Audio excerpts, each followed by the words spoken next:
basic anatomy and physiology, the bones. Have you ever imagined why you can stand erect, why you can move around freely? Of course, thanks to our bones that make our bodies compact. So stay tuned and keep watching this video.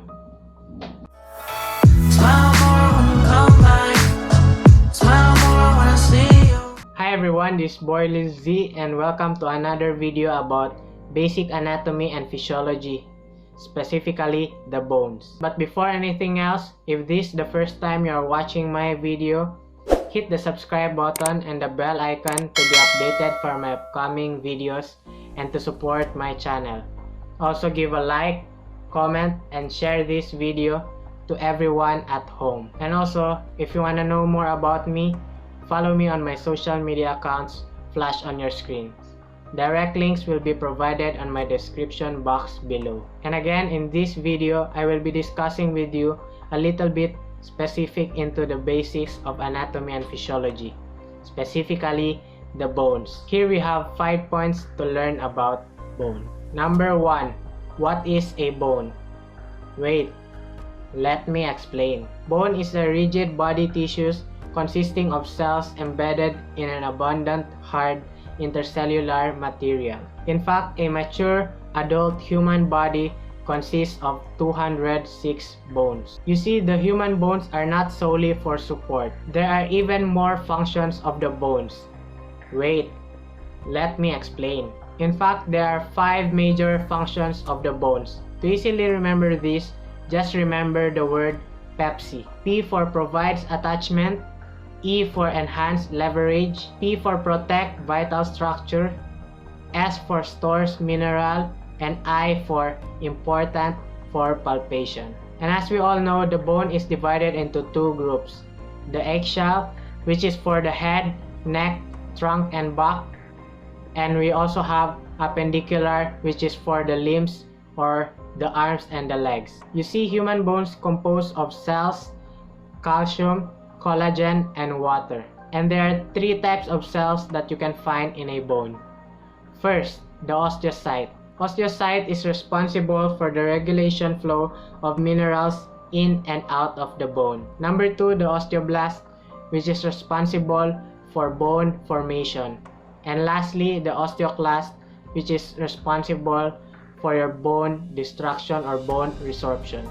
And for you to easily differentiate between osteoblast and osteoclast, just remember osteoblast, osteoBUILD, build.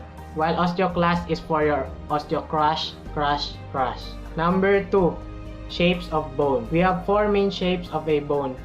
To easily remember these 4 main shapes, just remember the word LOFIS. Law for long bones.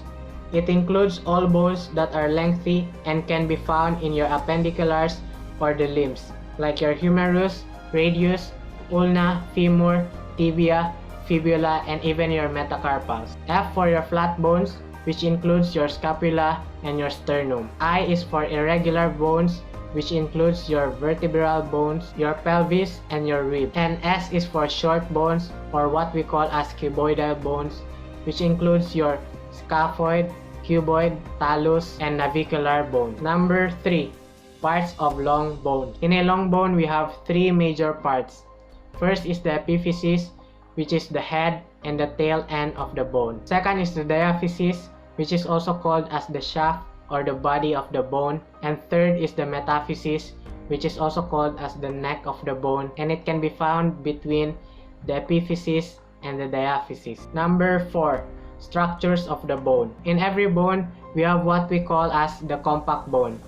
This is the structure that makes the bone smooth on the outside, but when we go a little bit deeper into the bone, we can find the spongy bone. Spongy bone is made up of a cross-hatching web-like page structure called trabeculae, and trabeculae is responsible to resist stress to the bone, and which is also where we can find your bone marrow. Bone marrow can be classified into 2 colors, the red, which produces blood cells, and yellow, which stores energy as fat. The arrangement of this structure can be different in every type of bone. In flat, short, and irregular bones, the spongy bone can be found in between two compact bones like a sandwich. But in long bones, spongy bone can be found on both ends of the bone, which means that you can only find your red bone marrow on the end tip of a long bone. So what structure can be found in the middle of a long bone?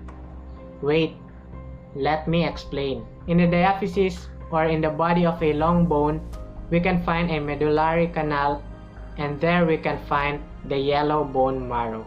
And number 5, deeper structure of a bone. Here you can see clearly and understand why the bone is so useful. You see, the more you zoom in, the more you understand the function of this structure. So let's start with the basic structural unit of a bone called the osteon. The osteon is the reason why our bones are weight-bearing tolerating structure.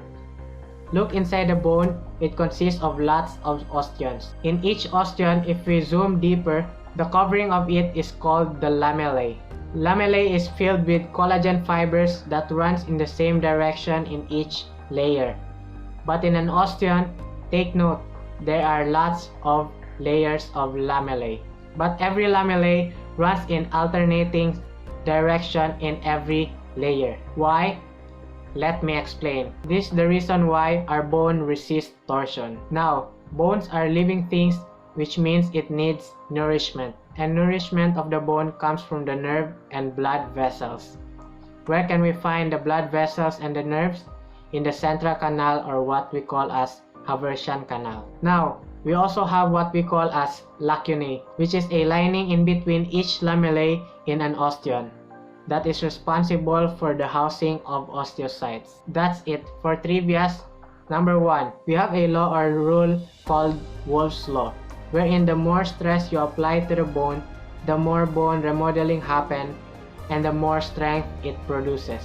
Number 2, we also have what we call as bone mass, where it peaks at 30 years of age. For our review time, again today we are talking about the bones. The bone is a rigid body tissues compacted that comes from a cartilage and is divided into two: the eggshell for the head, neck, trunk, and back, and the appendicular for the limbs or the arms and legs. It composes of 3 cells, the triple O's, osteocyte, which is for flow of the minerals in and out of the bone, osteoblast is for osteoBUILD, build, osteoclast is for osteoCRUSH, crush. And the bone function as Pepsi. P provides attachment, E enhances leverage, P protects vital structure, S stores mineral, and I important for palpation. The bone looks like LOFIS, Lo for long bones, F for flat, I for irregular bones, and S for short or cuboidal bones. And it also have 3 major parts. First, the epiphysis, which is the head and the tail end of the bone. Second is the diaphysis, or the body or the shaft of the bone. And third is the metaphysis, or the neck. When we go a little bit deeper, we can find the compact bone, which is responsible for the smoothing of the bone, and also the spongy bone, where we can find the red bone marrow, and also the medullary canal, when we can find the yellow bone marrow. That's it for today's episode. Again, if this is the first time you're watching my video, hit the subscribe button and the bell icon to support my channel. Also give a like, comment, and share this video to everyone at home. Also follow me on my social media accounts flashed on your screen. Links will be provided in the description box below. So God bless you all. See you soon on my upcoming videos. This boy Lil Z. Peace out. Run.